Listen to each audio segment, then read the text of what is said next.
मैंने एक भूतनी को रस्सी से पकड़कर उसे अपने पास पालतू की तरह रख लिया था। मैं उससे ऊबने लगा और उसे दूर करने के लिए मैंने उससे झूठ बोल दिया कि मुझे गर्मजोशी वाली औरतें पसंद हैं। मुझे क्या पता था कि वही भूतनी एक दिन पाताल लोक की रानी बन जाएगी। जब वो वापस आई तो उसने कुछ नहीं कहा, बस जीवन मृत्यु की किताब खोली और बिना हिचकिचाए मेरा नाम काट दिया। उसी पल मैं अमर हो गया। ना मर सकता था ना जी सकता था, बस इस दुनिया में हमेशा भटकने के लिए मजबूर हो गया। और वो अपने अंधेरे सिंहासन पर बैठ गई ताकि हम कभी दोबारा ना मिलें। 10 साल बाद मेरी छोटी बहन को मेरी अमृता और मेरी अपार दौलत के बारे में पता चल गया और उसने एक तांत्रिक के साथ मिलकर मेरी किस्मत चुराने की साजिश रच डाली। उस रात मैं छत पर खड़ा था, पूरी तरह टूटा हुआ, डर से कांपता हुआ, उससे भीख मांग रहा था। मुझे मत मारो, मेरा सारा पैसा ले लो, मुझे मरना नहीं है, क्योंकि अगर मैं मर गया और फिर उस औरत से सामना हुआ तो वो मुझे जिंदा उबलते तेल में फेंक देगी। लेकिन उसकी आंखों में जरा भी रहम नहीं था। उसने ठंडे स्वर में कहा कि उसे सिर्फ मेरा पैसा ही नहीं, मेरी अमृता भी चाहिए, क्योंकि मैं उसका भाई हूं और मेरी हर चीज उसकी है।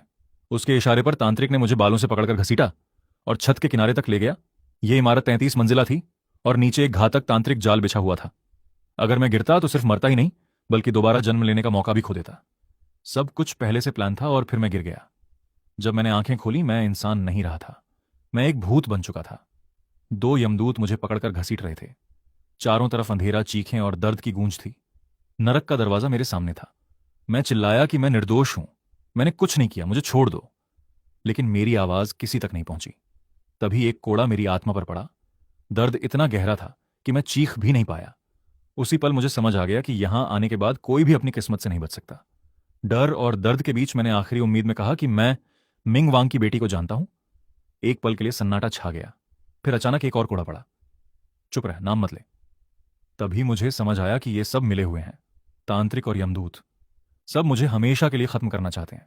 जैसे जैसे हम नरक के विशाल दरवाजे के करीब पहुंचे, मेरी आत्मा कांपने लगी। तभी दूर से एक भारी आवाज गूंजी। इसका प्रोसेस पूरा हुआ। वो लाओ ही था, मेरी आखिरी उम्मीद। मैंने पूरी ताकत लगाकर उस हाथ को काट लिया जो मेरे मुंह पर था और उसकी तरफ भागा। लेकिन तभी एक जोरदार लात पड़ी और मैं फिर जमीन पर गिर पड़ा। मेरा चेहरा दबा दिया गया, मेरी आवाज बंद कर दी गई। लेकिन इस बार मेरी हलचल ने उसका ध्यान खींच लिया। भेजो, इतना कहकर वह धुंध में गायब हो गया और उसके साथ मेरी आखिरी उम्मीद भी चली गई। दाढ़ी वाला यमदूत कुछ पल तक उसे जाता हुआ देखता रहा, फिर मेरी तरफ मुड़ा और बिना कुछ कहे मुझ पर लात घूंसे बरसाने लगा। मैं जमीन पर पड़ा था, हर वार मेरी आत्मा तक उतर रहा था। और फिर उसने कोड़ा उठाकर मुझे बेरहमी से पीटना शुरू कर दिया। कुछ ही पलों में मेरा पूरा शरीर जख्मों से भर गया। जब वह थक गया तो उसने मेरी ठोड़ी पकड़कर मेरा चेहरा ऊपर उठाया और ठंडी हंसी के साथ बोला, चिंता मत कर, अंदर पहुंचते ही मैं खुद तेरी खास सेवा करूंगा। इसके बाद उसने मुझे उठाया और सीधे पहले नरक में फेंक दिया। 1000 सुइयों का नरक। चारों तरफ दर्द ही दर्द था, अनगिनत यातना के औजार और उन पर बंधी आत्माएं जिनके शरीर में हजारों सुइयां धंसी हुई थीं। वे इंसान कम और कांटों से भरे सही ज्यादा लग रहे थे। ये सब देखकर मेरी सांसें थम गईं, लेकिन मैंने फिर भी हिम्मत जुटाई और कहा, मैं लियू रुयान को जानता हूं। अगर तुमने ये सब जारी रखा तो वो तुम्हें माफ नहीं करेगी। अंदर से मैं जानता था कि उसे मेरी कोई परवाह नहीं। शायद इसी वजह से उसने मुझे अमर बनाया था, ताकि मैं हमेशा अकेला भटकता रहूं। लेकिन जैसे ही मैंने उसका नाम लिया, दोनों यमदूत एक पल के लिए रुक गए। फिर दाढ़ी वाला हंस पड़ा और मेरे चेहरे पर थपथपाते हुए बोला, बहुत बड़ी बड़ी बातें करता है, लगता है बहुत नाटक देखे हैं। क्या मिंग वांग की बेटी भी तेरे जैसे किसी की कल्पना में आ जाएगी? उसने एक लंबी सुई निकाली जो मेरी पूरी बांह जितनी लंबी थी और बोला, अब दर्द सहने के लिए तैयार हो जा, अभी 17 नरक और बाकी हैं, हम धीरे धीरे खेलेंगे। इतना कहकर उसने सुई मेरी जांघ में घुसा दी। दर्द इतना भयानक था कि मेरा पूरा शरीर बेकाबू होकर कांप उठा, लेकिन आवाज तक नहीं निकल पाई। तभी अचानक एक आवाज गूंजी, रुको। सुई तुरंत बाहर खींच ली गई। मैंने हाँफते हुए ऊपर देखा तो सामने इस नरक का प्रबंधक बी उनताव खड़ा था। उसे देखते ही मेरे अंदर उम्मीद जगी, क्योंकि मैं उसे पहले देख चुका था जब लियो रुयान मुझे यहां डराने लाई थी। मैंने दर्द सहते हुए कहा, तुमने मेरी बात सुनी थी? वह कुछ पल तक मुझे घूरता रहा और फिर उसके चेहरे पर आया डर बता रहा था कि उसने मुझे पहचान लिया है। लेकिन अगले ही पल उसने नजरें फेर लीं, जैसे कुछ हुआ ही ना हो। ऊपर से आदेश आ चुका था कि मुझे पूरी तरह मिटा देना है। बी युनताओ ने ठंडे स्वर में कहा, आदमी आने वाला है, तैयार रहो। यह सुनते ही मेरा दिल बैठ गया, क्योंकि अब साफ था कि वह भी उन्हीं के साथ मिला हुआ है। मेरी आखिरी उम्मीद टूट गई। मैं कड़वी हंसी हंस पड़ा और बोला, तो यही है तुम्हारा अंडरवर्ल्ड लियू रुयान, यहां भी खेल चल रहा है, भी खेल चल। आंखों से मेरा अंत देखना चाहती थी। कुछ ही देर में वह अपने तांत्रिक के साथ मेरे सामने आ खड़ी हुई। शुरुआत में उसके चेहरे पर डर साफ दिख रहा था और वह तांत्रिक के पीछे छिपी हुई थी, लेकिन जैसे ही उसने देखा कि यमदूत उसे पहचानते हैं, उसका आत्मविश्वास वापस आ गया। आखिरकार वही उनका सबसे बड़ा ग्राहक थी। उसने यमदूत के हाथ से एक लंबी सुई ली और मुस्कुराते हुए मेरी तरफ बढ़ी। तुम्हारा शुक्रिया, अगर तुम नहीं होते तो मैं अमीरों की असली ताकत कभी नहीं समझ पाती। पैसा सच में सब कुछ करवा सकता है, और इसी पैसे की वजह से मैं यहां तक पहुंची हूं। तुम अपनी जिंदगी जी चुके हो, अब बाकी सब मेरे लिए छोड़ दो और आराम से मर जाओ। मैंने उसकी आंखों में देखा और धीमी आवाज में पूछा, क्या सच में तुम्हें लगता है कि यह सही है? लेकिन सवाल पूछते ही मुझे जवाब मिल गया, क्योंकि अगर उसके अंदर जरा भी इंसानियत होती तो वह मेरे साथ ऐसा कभी नहीं करती। मैंने कड़वाहट से कहा, क्या तुम्हें लगता है तुमने मेरे साथ अच्छा किया? मुझे हमेशा एक नौकर की तरह रखा, वो कपड़े पहनने को दिए जो तुम खुद नहीं पहनती थी, हर वक्त अपनी परछाई बनाकर रखा। मेरी आवाज धीमी पड़ गई, लेकिन अंदर का दर्द अब भी जिंदा था। वो ठंडी नजरों से मुझे देखती रही और मैं खुद ही अपने अतीत में खो गया। जब मैंने उसे पहली बार देखा था, वो बर्फीली ठंड में सिर्फ एक पतले कपड़े में खड़ी थी। गांव से आई थी, घर बेहद गरीब था, साल के अंत तक उसे कोई काम नहीं मिला था। मुझे किसी नौकरानी की जरूरत नहीं थी, मैं अकेला रहता था, लेकिन उसकी हालत देखकर मैंने उसे अपने पास रख लिया। मैं उसे हमेशा अपनी छोटी बहन की तरह मानता रहा। उसने जो भी मांगा मैंने दिया। उसका वेतन बाजार से कहीं ज्यादा था। लेकिन धीरे धीरे सब बदल गया। उसने खुद को बहन समझना बंद कर दिया, उसकी मांगें बढ़ती गईं, और शायद मेरी ही गलती थी कि मैंने उसे जरूरत से ज्यादा छूट दी। उसने खुद को मेरे बराबर समझना शुरू कर दिया और आखिर में मुझे ही हटाने की कोशिश करने लगी। सबसे बड़ी गलती मेरी यही थी कि मैंने उस पर भरोसा किया और अपने सारे राज उसे बता दिए। मेरी चुप्पी को उसने कमजोरी समझा और लालच में अंधी हो गई। कुछ कहना है तुम्हें? उसने ठंडी आवाज में पूछा। या तुम भी यही सोचते हो कि मैंने तुम्हें कभी परिवार नहीं माना? और यह कहते हुए उसने बिना झिझक सुई सीधा मेरे दिल में उतार दी। साफ था कि वो मुझे तुरंत खत्म करना चाहती थी। आसपास खड़े यमदूतों के चेहरे पर भी हल्की असहजता थी, लेकिन कोई आगे नहीं आया। मेरी आत्मा से अजीब सी नकारात्मक ऊर्जा उठने लगी। वो धीरे धीरे पारदर्शी होती जा रही थी। तभी मुझे अचानक एहसास हुआ जैसे कोई मेरे करीब आ रहा हो। मैंने मुश्किल से अपना सिर उठाया और सामने जो था उसे देखकर मैं ठिठक गया। वो लियू रुयान थी, वैसी ही खूबसूरत जैसी मैंने उसे हमेशा देखा था। एक पल के लिए लगा ये मेरा भ्रम है, क्योंकि वो तो मुझे देखना भी नहीं चाहती थी। लेकिन अगले ही पल वहां मौजूद सभी यमदूत उसके सामने घुटनों के बल झुक गए। छोटी स्वामिनी, आप यहां खुद कैसे आ गईं? बी युनताओ घबराकर सीधे जमीन पर गिर पड़ा। उसका शरीर कांप रहा था, क्योंकि उसे अच्छी तरह समझ आ गया था कि किसी जीवित इंसान को यहां लाना कितना बड़ा अपराध है। तांत्रिक का चेहरा भी सफेद पड़ चुका था। उसने तुरंत अपने सारे औजार दूर फेंक दिए और डर के मारे जमीन पर गिर गया। जैसे ही लियू रुयान की नजर उन सब पर पड़ी, पूरा माहौल अचानक भारी हो गया, जैसे हवा भी उसके दबाव से थम गई हो। उसने ठंडी आवाज में कहा, काफी हिम्मत है तुम लोगों में। अगर मैं आज यहां नहीं आती तो पता नहीं कितनी गंदगी और फैलाते। मैं कुछ कहना चाहता था, लेकिन दर्द इतना था कि आवाज ही नहीं निकल पा रही थी। मेरे मन में सिर्फ एक ही सवाल घूम रहा था, क्या वो मुझे पहचान पाएगी? और अगर पहचान लिया तो क्या वो मेरी मदद करेगी या सच में मुझे खत्म कर देगी? कुछ पल की खामोशी के बाद उसने बी युनताओ की तरफ देखा और बोली, मैंने तुम्हें पहली नरक की जिम्मेदारी दी थी, यही तुम्हारा काम है। नीचे के लोग ही समझते हैं कि गलती किसकी है। बी युनताओ तुरंत घबराकर बोला, सरकार, ये सब इन दोनों यमदूतों का काम है। ये चोरी छिपे जीवित इंसानों को यहां ला रहे थे, हमें कुछ पता नहीं था। आप आते ही हमें रोकने वाले थे। लेकिन उसकी बात पूरी भी नहीं हुई थी कि लियू रुयान ने उसे बीच में ही काट दिया। ये मेरा क्षेत्र है, यहां कोई भी जीवित आए तो उसकी जिम्मेदारी तुम्हारी है, झूठ मत बोलो। उनकी बातों को सुनते सुनते मुझे धीरे धीरे समझ आने लगा कि वो यहां इन गैर कानूनी कामों को खत्म करने आई है, और मैं बस एक बदकिस्मत इंसान हूं जो इस साजिश में फंस गया। लियू रुयान ने कठोर आवाज में कहा, चुप रहो, क्योंकि ये दोनों जीवित होकर यहां घुसे हैं। इन्हें जिंदा वापस मत भेजो, पहले इन्हें कैद करो, और जो भी स्वर्ग के नियम तोड़ता है उसे हमेशा के लिए पशु योनि में भेज दिया जाए। ये सुनते ही शी झेनशियांग जैसे अंदर से टूट गई। वो वहीं जमीन पर गिर पड़ी। दोनों यमदूत भी डर के मारे कांपने लगे। अब उसे समझ आ गया था कि वो कभी वापस नहीं जा पाएगी। उसका चेहरा गुस्से से भर गया। तांत्रिक ने उसे रोकने की कोशिश की, लेकिन उसने उसका हाथ झटक दिया और चीख कर बोली, मुझे वापस जाना है, अभी, इसी वक्त। तांत्रिक डर के मारे कुछ नहीं कर पाया। उसने आंखें बंद कर लीं जैसे बेहोश हो गया हो, लेकिन शी झेनशियांग ने उसे पकड़कर जोर से हिलाया। बेवकूफ, मैंने तुम्हें 5 लाख दिए थे और तुम यही करोगे? मुझे तुरंत वापस भेजो, मैं यहां नहीं रुकूंगी। वो लगातार चिल्ला रही थी। उसे जरा भी एहसास नहीं था कि सामने खड़ी लियू रुयान शोर शराबे से नफरत करती है। तभी अचानक एक अदृश्य ताकत ने उसे हवा में उछाल दिया और वो दूर जाकर उन यातना के औजारों वाली मेज पर जा गिरी। लियू रुयान ने उसकी तरफ देखा तक नहीं, जैसे वो उसके लिए कोई मायने ही नहीं रखती। उसने बाकी सबसे निपटते हुए धीरे धीरे अपनी नजर मेरी तरफ घुमाई। उसकी आंखों की धार इतनी तेज थी कि जैसे वो सीधे मेरी आत्मा को चीर रही हो। उसने ठंडे और सख्त स्वर में पूछा, तुम्हारा नाम और पता बताओ। यह सुनते ही बी युनताओ के चेहरे का रंग उड़ गया।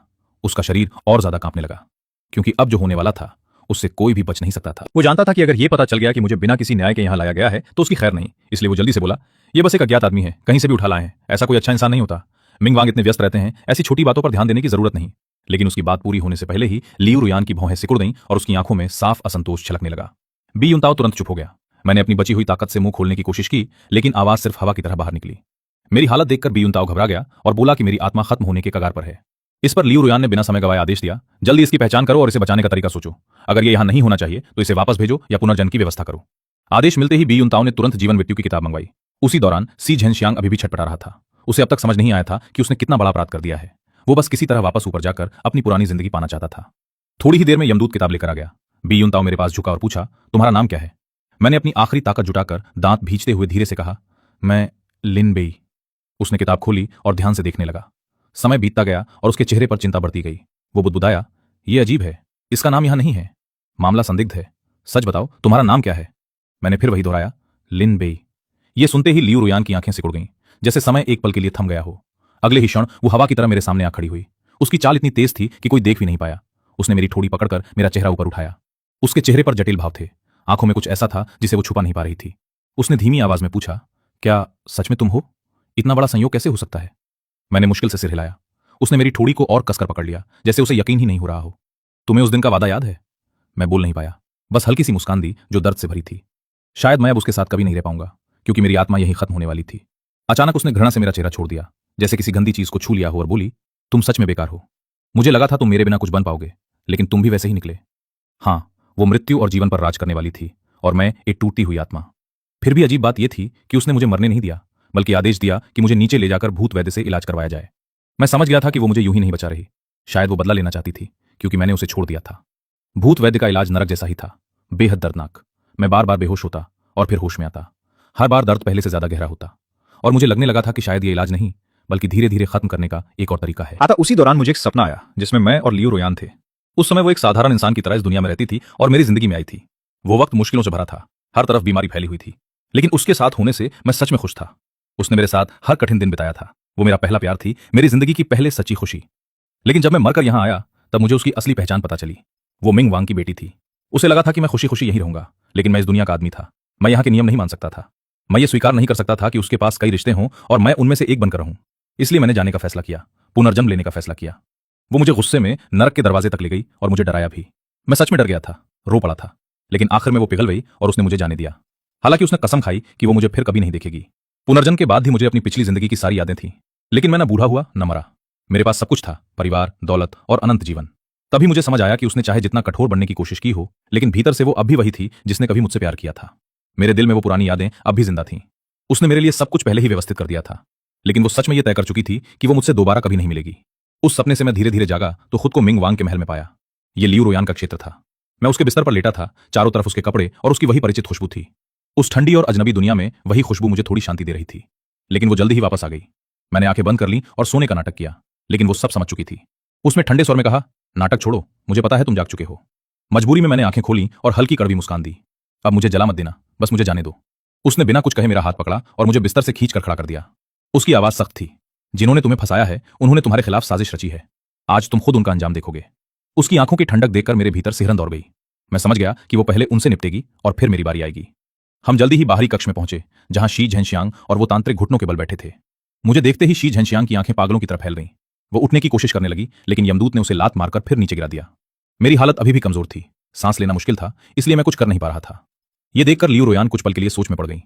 फिर उसने मेरी तरफ देखा और पूछा, तुम बताओ, इन्हें क्या सजा दी जाए? उसके इस सवाल से मैं चौंक गया, क्योंकि इस दुनिया में फैसले वही करती थी।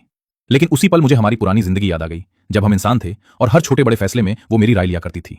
यादें दिल में उठने लगीं। मैंने नजरें झुका लीं और धीरे से कहा, तुम जैसा ठीक समझो। ये सुनते ही वो अचानक बदल गई। उसने मुझे जोर से अपनी बाहों में भर लिया। उसकी पकड़ इतनी मजबूत थी जैसे वो मुझे कभी छोड़ना ही नहीं चाहती हो। उसका चेहरा मेरे कंधे पर था, लेकिन उसकी नजरें उन लोगों पर टिकी हुई थीं जो घुटनों के बल पड़े थे। उसकी आवाज फिर से ठंडी हो गई। अगर लिन बेई नहीं चाहता तो मैं खुद फैसला करूंगी, और तुम सब जिन्होंने नियम तोड़े हैं, हर एक को सजा मिलेगी। उसने हल्का सा हाथ उठाया और उसी पल एक अदृश्य शक्ति ने बी युनताओ को हवा में उठा लिया, जकड़ लिया, और अगले ही पल जमीन से बर्फ जैसी तेज धारें निकलकर उसकी देह में धंस गईं। वो दर्द से तड़प उठा, लेकिन चीख भी नहीं पाया, बस दया की भीख मांगता रह गया। लियू रोयान ने बिना किसी भाव के उसे देखा और ठंडे स्वर में कहा, इतने बड़े अपराध करके अब कुछ शब्दों में माफी चाहते हो? फिर उसने आदेश दिया और अगले ही क्षण उसे नरक में घसीट कर ले जाया गया। उसकी नजर तुरंत शी झेंशियांग पर गई। यमदूतों ने उसे पकड़ लिया। वो जोर जोर से चिल्लाने लगी, छूटने की कोशिश करती रही, लेकिन एक साधारण आत्मा यमदूतों के सामने कुछ भी नहीं कर सकती थी। तांत्रिक पहले ही डर के मारे टूट चुका था। लियू रोयान ने घृणा से उसकी तरफ देखा और कहा, इतने कायर होकर भी बुराई करते हो, और उसे अनंत पीड़ा वाले नरक में फेंकने का आदेश दे दिया। कुछ यमदूत ये सब देखकर डर गए और पीछे हटने लगे, जैसे भाग जाना चाहते हो।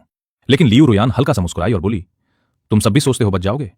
उसके शब्दों में इतनी ठंडक थी कि कोई भी हिल नहीं पाया, और अगले ही पल उसने सबको सजा देने का आदेश दे दिया। कुछ ही समय में पूरा दृश्य खत्म हो गया। चीखें धीरे धीरे शांत हो गईं और फिर चारों तरफ सिर्फ सन्नाटा रह गया। वो धीरे से मेरे करीब आई और हल्की आवाज में पूछा, कहां दर्द हो रहा है? तुम वापस क्यों आए? उसकी आवाज में हल्की सी शिकायत थी, जैसे सालों का इंतजार छुपा हो। मैं चुप रहा, शब्द जैसे मेरे अंदर ही कहीं अटक गए थे।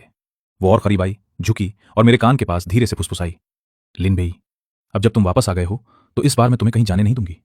उसकी आंखों में अधिकार था, लेकिन उसके पीछे छुपा हुआ प्यार और सालों की तड़प भी साफ दिख रही थी। समय धीरे धीरे गुजरने लगा।